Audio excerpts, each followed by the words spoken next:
Pratte Thursday night in from Mangino at 6. And right after local news, I'll be joined by Andy Masich. Andy Masich has been a friend of mine for a very long time. He is the brand that is the Heinz History Center. Tonight, he's going to talk about their Vietnam War exhibit that is underway right now in the heart of Pittsburgh.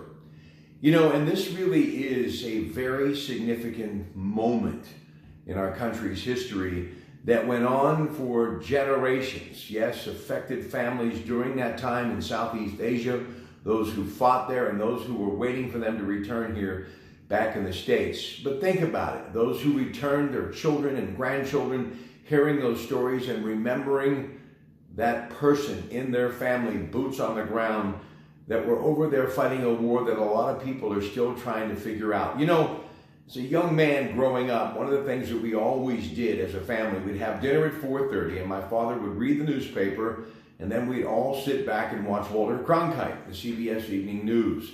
He was an incredible journalist, but so was that team of people that were working with him. Morley Safer, along with Eric Severide, Dan Rather. These were people that I idolized as a kid. And the reason being is because they brought that Vietnam War into our home nightly. And I can remember my father, who was a veteran of World War II, simply saying, "Why are we there?" But how brave those young men were. And my dad knew that. And we were all affected in our neighborhood when, yes, parts of our community suffered the loss of a young man barely out of their teens coming home in a flag-draped coffin.